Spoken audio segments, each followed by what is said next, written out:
Welcome back to our channel, जहां आज के वीडियो में हम परमोटेशन एंड कॉम्बिनेशन के पार्ट को स्टार्ट करने वाले हैं। इसके पहले मैंने ऑलरेडी परमोटेशन की कॉन्सेप्ट के 3 वीडियोस बना रखे हैं, जिसकी लिंक आपको डिस्क्रिप्शन में मिल जाएगी। उसे जरूर एक बार चेकआउट कर लीजिए। ये वीडियो मैं फिर से कहना चाहूँगा कि महाराष्ट्र बोर्ड के 11th स्टैंडर्ड के लिए as well as ideal and regular students, जिन भी स्टूडेंट्स के कोर्स में परमोटेशन कॉम्बिनेशन का चैप्टर है, सिलेबस में आता है, उसके एज पर बोर्ड सिलेबस में क्वेश्चंस को सॉल्व कर रहा हूँ। सारे के सारे यूनिवर्सिटी के क्वेश्चंस को मैं इस वीडियो में कवर करने वाला हूँ। परमोटेशन के टाइम भी मैंने सेम काम किया है। एडिशनली अगर आपके सिलेबस में प्रोबेबिलिटी का चैप्टर है तो भी इस चैप्टर की कुछ प्रॉपर्टीज वहां भी यूजफुल होने वाली है।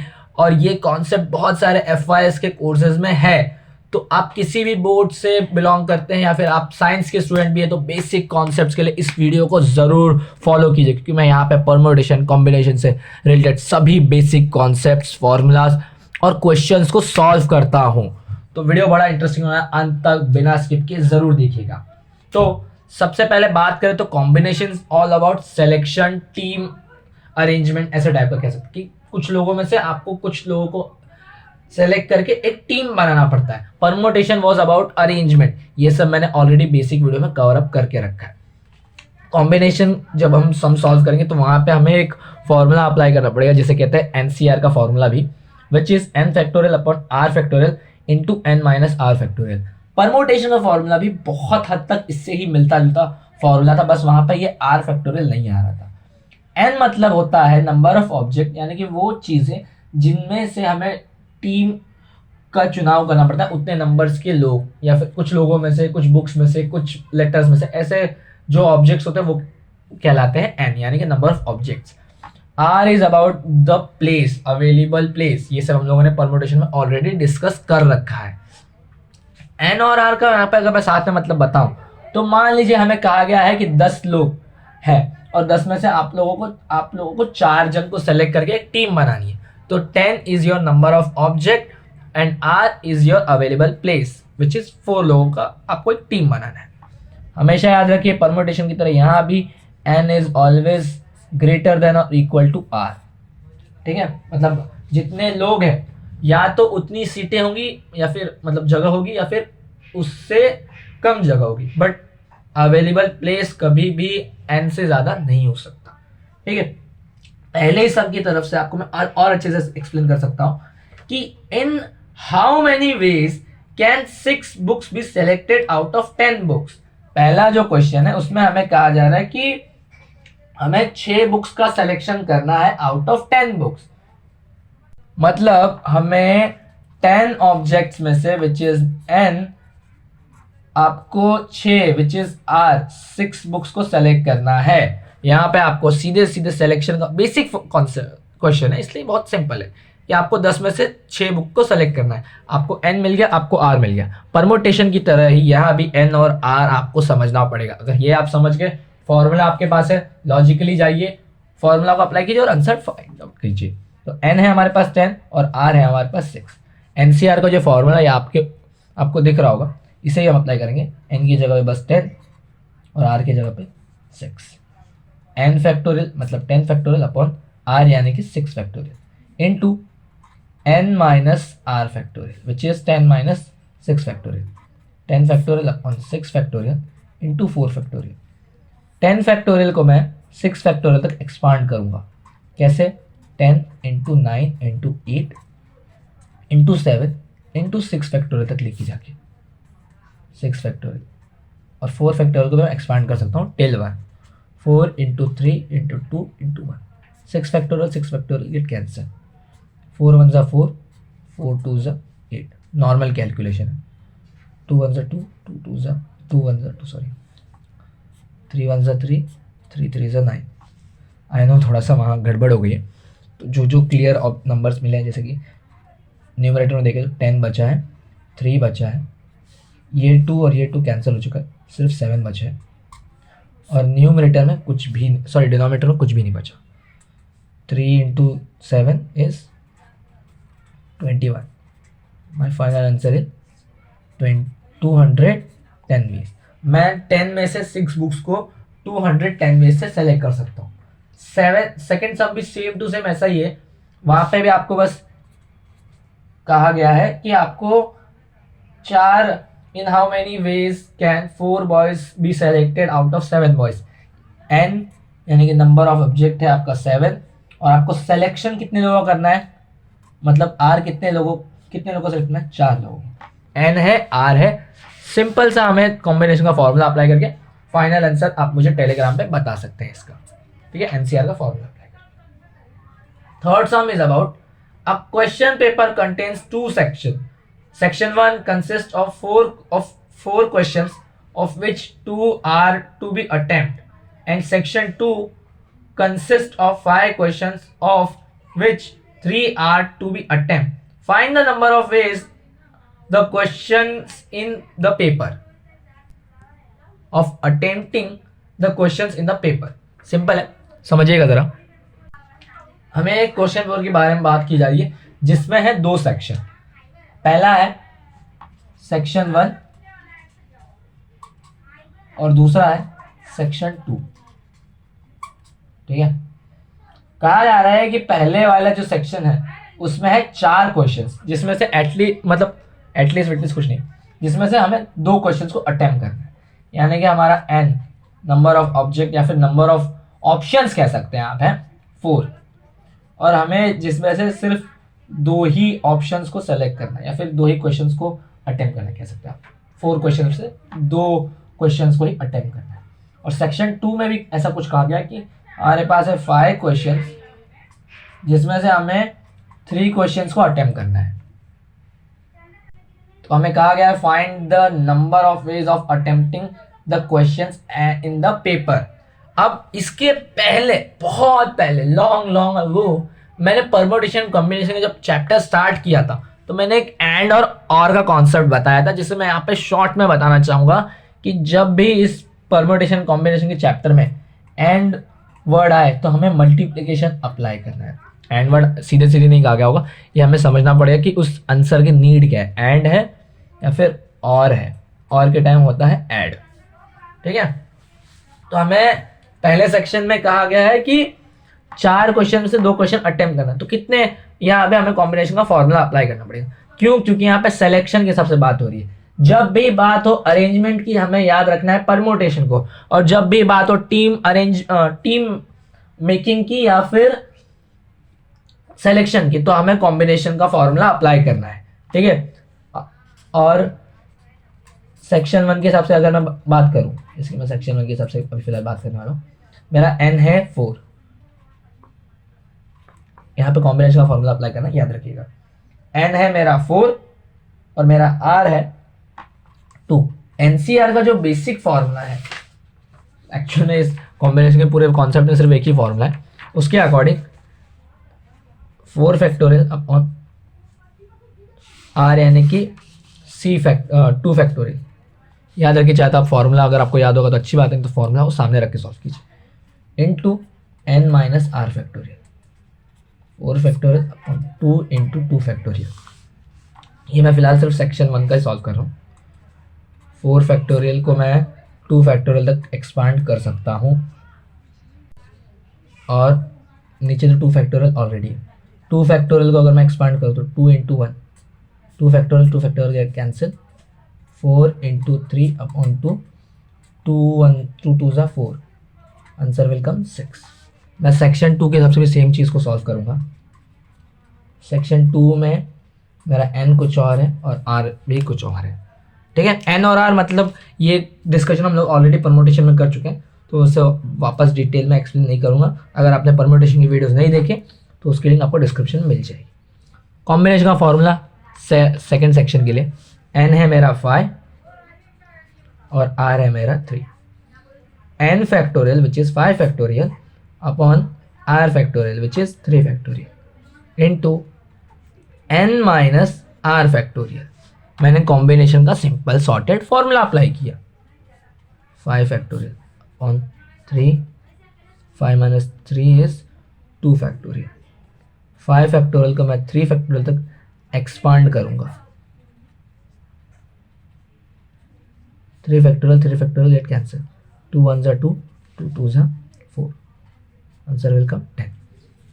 लेकिन मुझे पूरे पेपर के बारे में कहा गया कि मैं जो पेपर सॉल्व कर रहा हूँ उसका जो सिलेक्शन प्रोसेस है या फिर अटेम्प्टिंग प्रोसेस है वो टोटल कितना होगा, मतलब पहला सेक्शन और मतलब दूसरा सेक्शन, इन दोनों में जो मैं क्वेश्चंस अटेंड कर रहा हूँ उसका फाइनल आंसर क्या आएगा। तो यहाँ पे हम लोग लिखेंगे total number of selection, sorry attempting question, मुझे यही पूछा गया ना, अटेम्प्टिंग क्वेश्चन। जितना क्वेश्चन मैं पहले, मतलब जितने क्वेश्चंस मैं पहले सेक्शन के लिए अटेंड कर रहा हूँ या फिर पहले सेक्शन के हिसाब से अटेंड करूंगा, इनटू जितने क्वेश्चंस मैं दूसरे सेक्शन के हिसाब से अटेंड करूंगा। My final answer is 60। ये एंड और का कॉन्सेप्ट आपको मेरे प्रीवियस वीडियो से बहुत अच्छे से समझ जाएगा, तो उन्हें वापस मैं रिकमेंड करूँगा एक बार जरूर देखिए। ठीक है, हम फोर्थ सम की ओर मूव ऑन करेंगे। आपके लिए फोर्थ सम पढ़ता हूँ। There are 6 bulbs of which 3 are defective are to be put in 2 sockets in a room. Find the number of ways in which the room is lighted. मतलब कि यहाँ पे हमें कहा गया इस क्वेश्चन में कि हमें 6 बल्ब दिए गए हैं जिसमें से 3 बल्ब डिफेक्टिव है, खराब है। तो अब हमारे पास कितने बल्ब बचे, पहली बात तो ये सोचिए। तो अब हमारे पास सही वाले 3 बल्ब बचे, यानी कि नंबर ऑफ ऑब्जेक्ट है हमारा 3, जिसमें से हमें इन्हें 2 सॉकेट्स या फिर 2 होल्डर्स में डालना है, यानी कि आर है हमारा 2 अवेलेबल प्लेस। हमें पूछा गया find the number of ways in which the room is lighted, मतलब कि उस रूम में लाइटनिंग करानी है हमें। तो सीधी सी बात है कि हमें सही वाले बल्ब ही डालने पड़ेंगे वहां पे। ठीक है, 3 बल्ब तो खराब थे तो मैंने 3 माइनस कर दिया और मेरे पास बचा है नंबर ऑफ ऑब्जेक्ट 3। मेरे पास है 2 सॉकेट्स यानी कि 2 प्लेसेस। ठीक है, एन है, आर है, मुझे सिलेक्शन करना है कि 3 में से मैं कितने तरीकों से 2 सॉकेट्स के लिए बल्ब पुट कर सकता हूँ। मेरे पास एन नंबर ऑफ ऑब्जेक्ट और आर बी है।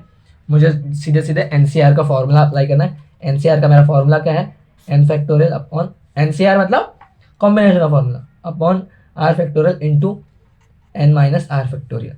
एन है मेरा 3, आर है मेरा 2, 2 factorial upon R is 3 factorial, N मेरा है 2 factorial into n minus R factorial which is 3 minus 2 factorial, 3 factorial upon 2 factorial into 1 factorial. 3 factorial को मैं 2 फैक्टोरियल तक एक्सपांड कर सकता हूँ, नीचे सिर्फ 2 फैक्टोरियल बचा, 2 factorial get cancel, final answer is 3। तो मैं 3 तरीकों से बल्ब्स का सिलेक्शन कर सकता हूँ। ठीक है, सिंपल था फोर्थ वाला। फिफ्थ वाला देखिए, there are 8 books on history and 4 books on geography. Data लिख लेता हूं मैं चाहे तो, पहले पूरा क्वेश्चन पढ़ने। इन how many ways can 4 books on history and जहां भी आता है वहां मल्टीप्लीकेशन लाता है, ये याद रखिएगा। 3 books on geography be selected. सबसे पहले नंबर ऑफ बुक्स ऑफ या फिर बुक्स ऑफ हिस्ट्री कितना है, मेरे पास हिस्ट्री की बुक्स हैं 8। ठीक है, और ज्योग्राफी की कितनी है, ज्योग्राफी की है 4। ठीक है, जिसमें से मुझे सिलेक्शन कितने का करना है, नंबर ऑफ सिलेक्शन कह सकते हैं आप। हिस्ट्री, मुझे हिस्ट्री की 4 बुक सेलेक्ट करनी है और ज्योग्राफी की 3 बुक्स। ठीक है, तो ये हिस्ट्री की बुक्स का डेटा है और ये ज्योग्राफी की बुक्स का डेटा है।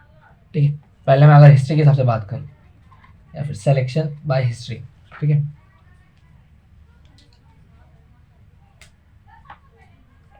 तो मेरा एन है यानी कि नंबर ऑफ ऑब्जेक्ट्स या फिर नंबर ऑफ बुक है 8। ठीक है, एंड आर यानी कि नंबर ऑफ सिलेक्शन है 4। ठीक है, मुझे एनसीआर का यानी कि कॉम्बिनेशन का ही फॉर्मूला अप्लाई करना है। मैं बार बार नहीं लिखूंगा, ये आपको खुद से अंडरस्टैंड, खुद से याद होना चाहिए। ठीक है, तो मैं एन की जगह पे 8 लिखता हूँ और आर की जगह पे 4 रखता हूँ। एनसीआर का फॉर्मूला है N factorial upon R factorial into N minus R factorial, 8 factorial upon 4 into 4 factorial. ठीक है, 8 फैक्टोरियल को मैं 4 फैक्टोरियल तक एक्सपांड करूँगा। 8 into 7 into 6 into 5 into 4 factorial लिख के, डिनोमिनेटर में भी 4 फैक्टोरियल है। 4 फैक्टोरियल गेट कैंसिल। मैं 4 फैक्टोरियल को भी एक्सपांड कर सकता हूँ। 8 इंटू 7 इंटू 6 इंटू 5, 4 फैक्टोरियल को 4 इंटू 3 इंटू 2 इंटू 1, 4 1 ज़ा 4, 4 2 ज़ा 8, 2 1 ज़ा 2, 2 1 ज़ा 2, 3 1 ज़ा 3, 3 2 ज़ा 6। मेरा न्यूमरेटर में जो एलिमेंट्स बचे हुए मैं पहले उन्हें लिख देता हूँ, which is 7 into 2 into 5। Denominator में कुछ भी नहीं बचा। फाइनल आंसर आएगा 7 इंटू 2 इज़ 14, 14 इंटू 5 इज़ 70। तो मैं हिस्ट्री की 8 में से 4 बुक्स को 70 वेज से सेलेक्ट कर सकता हूँ। ठीक है, अब हिस्ट्री की तरह ही मैं ज्योग्राफी की 4 में से 3 बुक्स को किस तरह से सेलेक्ट कर सकता हूँ। ज्योग्राफी का अगर मैं एक सेपरेट डेटा लूँ और ज्योग्राफी, माई एन यानी कि नंबर ऑफ ऑब्जेक्ट है 4, और आर यानी कि सिलेक्शन के कितने बुक्स के सिलेक्शन करनी है, मुझे 3 बुक्स की सिलेक्शन करनी है। अभी ज्योग्राफी के हिसाब से एनसीआर का फॉर्मूला अप्लाई करूँगा, N is 4 and R is 3। ठीक है, अभी N factorial upon R factorial into N minus R factorial. ठीक है, 4 फैक्टोरियल को मैं 3 फैक्टोरियल तक एक्सपांड करूँगा। 4 माइनस 3 तो 1 होगा, तो उसका कोई मतलब नहीं, लिखूँ चाहे ना लिखूँ। 3 फैक्टोरियल कैंसिल, मेरा आंसर आएगा 4। मैं ज्योग्राफी की 4 में से 3 बुक्स को 4 वेज से सेलेक्ट कर सकता हूँ और हिस्ट्री की बुक्स को 70 वेज से। मुझे पूछा गया है कि मैं how many ways can 4 books on history, मतलब मैं हिस्ट्री की 4 बुक्स को कितने तरीकों से निकाल सकता हूँ, एंड मतलब और ज्योग्राफी की बुक्स को कितने तरीके से सेलेक्ट कर सकता हूँ, और जितने तरीकों से सेलेक्ट कर सकता हूँ उन दोनों का साथ में मुझे टोटल नंबर ऑफ सिलेक्शन लिखना है, यानी कि मेरा टोटल नंबर ऑफ सिलेक्शन क्या हो सकता है। देखिए, टोटल नंबर ऑफ सिलेक्शन मैंने हिस्ट्री की बुक्स को 70 वेज से सेलेक्ट किया, एंड आया ना, एंड का मैंने आपको मतलब बताया था कि जब भी एंड आएगा मल्टीप्लिकेशन होगा। ज्योग्राफी की बुक्स को मैं 4 तरीकों से सेलेक्ट कर सकता हूँ, तो मैं टोटली 280 वेज से ज्योग्राफी एंड हिस्ट्री, या फिर हिस्ट्री और ज्योग्राफी सॉरी, उनकी बुक्स को सेलेक्ट कर सकता हूँ। ठीक है, मुझे सिर्फ सेपरेट ज्योग्राफी की बुक्स को कितने तरीकों से सेलेक्ट कर सकता हूँ ये नहीं पूछा था, या फिर सेपरेटली सिर्फ हिस्ट्री की बुक्स को कितने तरीकों से मैं सेलेक्ट कर सकता हूँ ये नहीं पूछा गया था। मुझे ज्योग्राफी एंड हिस्ट्री दोनों के बारे में पूछा गया था, तो मैंने सेपरेटली हिस्ट्री की बुक का सिलेक्शन और ज्योग्राफी की बुक्स का सिलेक्शन निकाल लिया और दोनों को एक दूसरे से मल्टीप्लाई कर दिया। ठीक है, नेक्स्ट सम की ओर मूव ऑन करते हैं, सॉरी जो कि है a box contains 4 white balls and 5 black balls. In how many selections of 2 balls can be done so that 1 ball of each color is selected?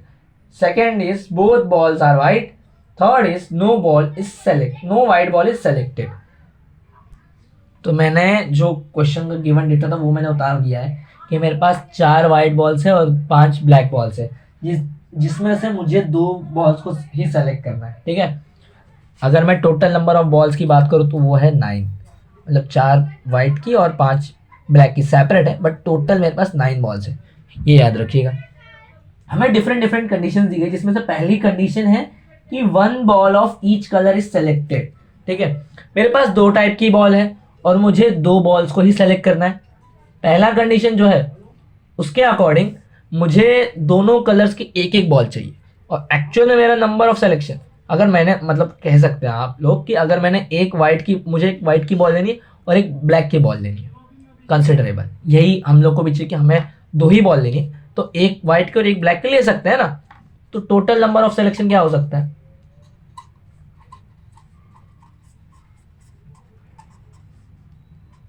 देखिए, एनसीआर का formula आपको याद ही होगा और याद होना भी चाहिए। ठीक है, तो मेरे पास है 4 वाइट की बॉल, जिसमें से मुझे कहा गया है, देखिए क्वेश्चन में क्या था कि 1 बॉल ऑफ ईच कलर, मतलब मुझे वाइट की सिर्फ एक बॉल लेनी है। मेरा एन यानी कि number of object according to white है 4, ठीक है। और आर यानी कि मैं एक ही बॉल ले सकता हूँ, आर इज इक्वल टू 1 है, ठीक है। मैं एक वाइट की बॉल ले सकता हूँ और ब्लैक की 5 बॉल में से एक बॉल ले सकता हूँ, और मतलब मल्टीप्लाई आ गया, ठीक है। मैं वाइट की एक बॉल और ब्लैक की एक बॉल लूँगा, मैं 4 में से एक वाइट की बॉल लूँगा और 5 में से एक वाइट की बॉल लूँगा। एनसीआर का फॉर्मूला अप्लाई करके, दोनों का मल्टीप्लाई करके फाइनल आंसर मुझे फेसबुक या इंस्टाग्राम पे और टेलीग्राम पे एज पर सुविधा ज़रूर दे, ठीक है। सेकेंड कंडीशन पढ़ता हूँ, थोड़ा सा लॉजिकल हो जाएगा, ठीक है। Both balls are white. जो सेकेंड कंडीशन है, देखिए मेरे पास अभी कहा गया है कि दोनों जो गेंदें हैं वो कैसी होनी चाहिए, मतलब अगर समझिए इन 2 बॉल्स की बात तो दोनों होनी चाहिए वाइट। मेरे पास है टोटल 4 बॉल, ठीक है, वाइट की, सिर्फ वाइट की बात हो रही है, ठीक है। जिसमें से जो मैं दोनों बॉल सेलेक्ट कर रहा था, अल्टीमेटली नंबर ऑफ सेलेक्शन, वो दोनों गेंदे हैं वाइट, तो मेरा आर भी है 2, ठीक है। मैं 9 बॉलों में से रैंडमली कोई भी 2 बॉल सेलेक्ट करा था, बट इस बार मेरी दोनों गेंदें आ रही हैं सफ़ेद। तो ये कितने तरीक़ों से हो सकता है, तो मेरा एन यानी कि नंबर ऑफ ऑब्जेक्ट है 4, आर मतलब कि नंबर ऑफ सिलेक्शन है 2, एनसीआर का बेसिक फार्मूला अप्लाई करके इसका जवाब भी आप मुझे टेलीग्राम पे एज पर सुविधा ज़रूर दें। बहुत ही सिंपल था, लॉजिकल। थर्ड कंडीशन देखिएगा, आपको बस एन और आर निकालने आ गया, या फिर एन और आर किस तरह से मैं निकाल रहा हूँ ये समझ गया, तो आपको ये पूरा चैप्टर समझ जाएगा। थर्ड जो है, no white ball is selected. मैं 2 बॉल सेलेक्ट कर रहा था, बट इस बार पिछले वाले कंडीशन में क्या था कि मैंने दोनों जो बॉल सेलेक्ट की दोनों की दोनों वाइट थी, बट इस बार दोनों की दोनों गेंदें वाइट नहीं है। तो क्या हो सकता है, तो सिंपल है ना सर। अगर देखिए मेरे पास सफ़ेद गेंदे और काली गेंदे ही थे, मैंने जो बॉल्स निकाली अगर वो वाइट नहीं है तो पक्का ब्लैक होगी ना। तो मैंने इन्हीं 5 ब्लैक बॉल में से कोई भी 2 बॉल सेलेक्ट की होगी। मैंने 5 ब्लैक में से, इस टाइम ब्लैक की बात हो रही है, 2 बॉल सेलेक्ट की। थोड़ा सा उल्टा कहा गया है, पिछले में कहा गया था कि दोनों गेंदें सफ़ेद है, ऐसा नहीं कहा गया था कि दोनों गेंदें काली नहीं है। पिछले में कहा गया था कि दोनों गेंदें सफ़ेद है, तो हमने समझ लिया कि हाँ सर, जो सफ़ेद की 4 गेंदें उन्हीं में से कोई 2 बॉल्स को सेलेक्ट किया गया है, ठीक है। बट इस बार थोड़ा घुमा के कहा गया कि दोनों गेंदें सफ़ेद नहीं है।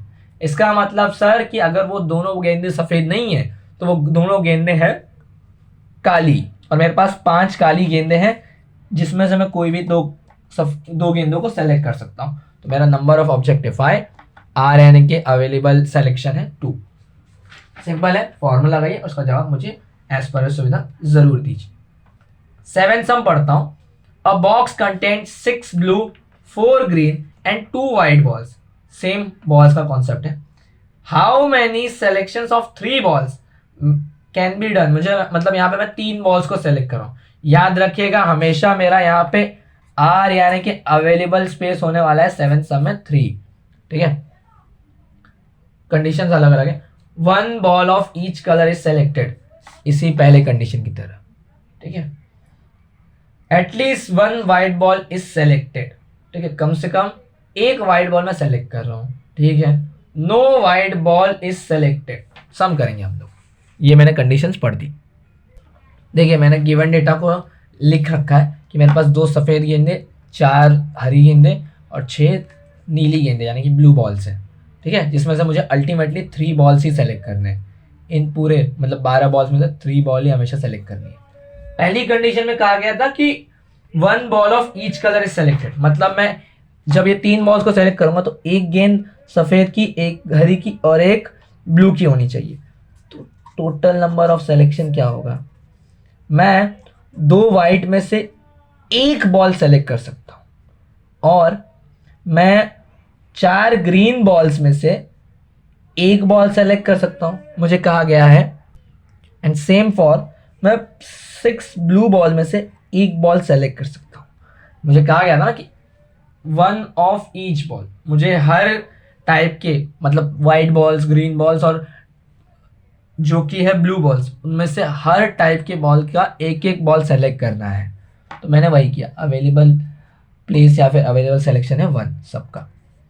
NCR का फॉर्मूला अप्लाई करूँगा which is n factorial upon r factorial into n minus r factorial multiply n factorial upon r factorial into n minus r factorial into n factorial upon r factorial into multiplication बहुत है यार 6 minus 5 2 factorial upon 1 factorial into 1 factorial 4 factorial upon 1 factorial into 4 minus 3 is 1 factorial 6 factorial upon 1 factorial 6 minus 5 is 5 factorial. Actual में यहाँ पे 1 आएगा, sorry, तो 4 minus 1 is 3 factorial और 6 minus 1 is 5 factorial. ये एक छोटी सी मिस्टेक थी। 2 फैक्टोरियल, ये 1 फैक्टोरियल तो कुछ मतलब नहीं है। 4 फैक्टोरियल को मैं 3 फैक्टोरियल तक एक्सपांड करके ले गया, 3 फैक्टोरियल गेट कैंसिल। 6 फैक्टोरियल को मैं 5 फैक्टोरियल तक एक्सपांड करके ले गया, 5 फैक्टोरियल गेट कैंसिल। 2 फैक्टोरियल को मैं 2 लिख सकता हूँ, 4 इंटू 6 यानी कि 2 4 ज़ा 8, 8 6 ज़ा 48। So answer will come 48 ways से ये सिलेक्शन हो सकता है। ठीक है, सेकेंड कंडीशन में अगर पढ़ूँ तो उसमें लिखा गया है at least white ball is selected, 1 white ball is selected. अब इसके पहले के बहुत सारे वीडियोस में मैंने जो परम्यूटेशन कॉम्बिनेशन की बना के, जिसकी लिंक एज ऑलवेज डिस्क्रिप्शन में मिल जाएगी, वहाँ पे मैंने एटलीस्ट और एटमोस्ट का आपको कॉन्सेप्ट बता रखा है ऑलरेडी। तो मैं उससे शॉर्ट में अगर एक्सप्लेन करूँ तो मुझे यहाँ पे देखिए, मुझे अल्टीमेटली 3 बॉल सेलेक्ट करने थे। ठीक है, मुझे कहा गया है कि मुझे कम से कम 1 वाइट बॉल सेलेक्ट करनी है। तो कम से कम का वर्ड जब ज़्यादा मतलब जब आए तो मतलब याद रखिए कि जितना नंबर ऑफ वाइट बॉल कहा गया है, यानी कि कम से कम 1 वाइट बॉल कहा गया है ना, तो मैं 1 से ज़्यादा भी वाइट बॉल्स को कंसिडर कर सकता हूँ। मतलब कि मैं 2 वाइट बॉल भी ले सकता हूँ, 3 वाइट बॉल भी ले सकता हूँ। मतलब क्या, देखो हम लोग को अल्टीमेटली 3 बॉल्स का सिलेक्शन करना है। ठीक है, और मुझे कहा गया है कि एटलीस्ट मुझे कि 3 बॉल या फिर कह सकते 3 क्यूब्स का, 3 प्लेसेस है हमारे पास, मुझे सिलेक्शन करना है जिसमें से कम 1 वाइट बॉल होनी चाहिए। तो मान लीजिए कि मैंने 1 वाइट बॉल ली और बाकी दोनों बॉल्स कोई भी कलर की हो, मेरे को फ़र्क नहीं पड़ता। ठीक है, हो सकता है कि कभी कभी जब मैं सिलेक्शन करूं तो मैं 2 वाइट बॉल भी ले सकता हूं। मुझे रिस्ट्रिक्शन है कम से कम पे, मतलब सिलेक्शन जब भी करूंगा तो मुझे 1 बॉल तो मिलनी ही चाहिए, 1 बॉल तो सेलेक्ट करनी ही है वाइट बॉल की।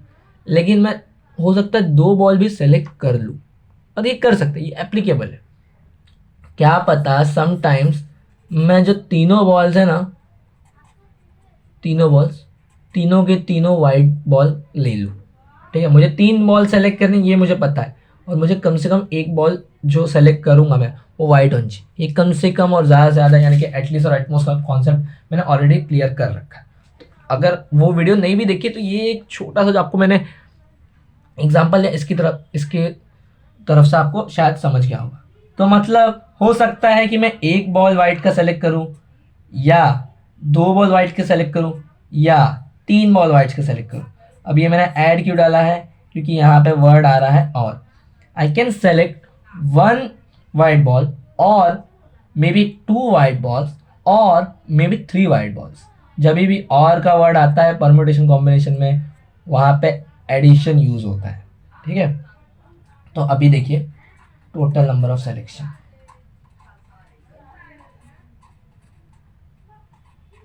ठीक है,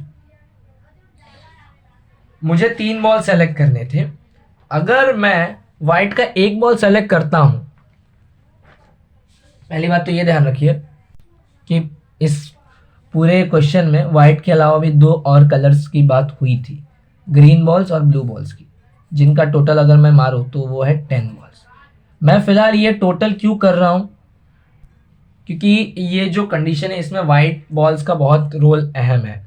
और एक चीज़ और नोटिस कीजिएगा, ये तो मैंने आपको इसके एग्जाम्पल के हिसाब से बता दिया, बट आप देखेंगे कि आपके पास सिर्फ वाइट के 2 ही बॉल है, तो मतलब कि जो ये थर्ड चीज़ होने वाली थी ये नहीं हो सकती। या तो आप एक बॉल सेलेक्ट कर सकते हो वाइट का, या फिर वाइट के 2 बॉल सेलेक्ट कर सकते हो। तो ये थर्ड जो सिनेरियो क्रिएट होता था वो तो कैंसिल हो चुका है, ठीक है। तो मैं अगर समझिए एक वाइट का बॉल सेलेक्ट कर रहा हूँ आउट ऑफ 3, ठीक है, तो ये जो बाकी 2 बॉल्स है ये मैं इन 10 बॉल्स में से कोई भी सेलेक्ट कर सकता हूँ, यानी कि मेरे पास 10 ऑप्शंस है, n ऑब्जेक्ट्स हैं कह सकते हैं, और मेरे पास 2 प्लेसेस हैं इन ऑब्जेक्ट्स को सेलेक्ट करने के लिए। बट अगर मैंने समहाउ 2 वाइट बॉल सेलेक्ट किए तो ये जो 10 बॉल्स हैं इनमें से मैं किसी एक ही बॉल को सेलेक्ट कर सकता हूँ, ठीक है। तो हम लोग क्वेश्चन करेंगे कि अगर क्या हो, अगर मैं वाइट के 2 बॉल्स में से कोई एक बॉल सेलेक्ट करता हूँ, तब उस कंडीशन, उस सिनेरियो में मैं बचे हुए 10 बॉल में से 2 बॉल्स को ही सेलेक्ट कर सकता हूँ इस सिनेरियो के हिसाब से। आई नो ये थोड़ा सा शॉर्टकट वाला सीन है, बट मैंने ये चीज़ें ऑलरेडी अपने वीडियोस में डिस्कस कर रखी है डिटेल में, मेजरली। तो वो वीडियोस आपने अगर देखी होंगी, क्योंकि मेरा ये बेसिक जो इस वीडियो का मोटिव है वो ये है कि मैं इन सभी क्वेश्चंस को, आइडल के जो प्रॉपर क्वेश्चन है उन्हें कवर करूँ डिटेल में। इतना एक्सप्लेन मैंने ऑलरेडी कर रखा है, ठीक है। या हो सकता था कि मैं वाइट के 2 बॉल में से दोनों के दोनों बॉल्स को सेलेक्ट कर लूँ, तब मैं जो बचे हुए 10 बॉल्स थे उनमें से बचे हुए 10 बॉल में से कोई एक ही बॉल सेलेक्ट कर सकता हूँ, ठीक है, ठीक है।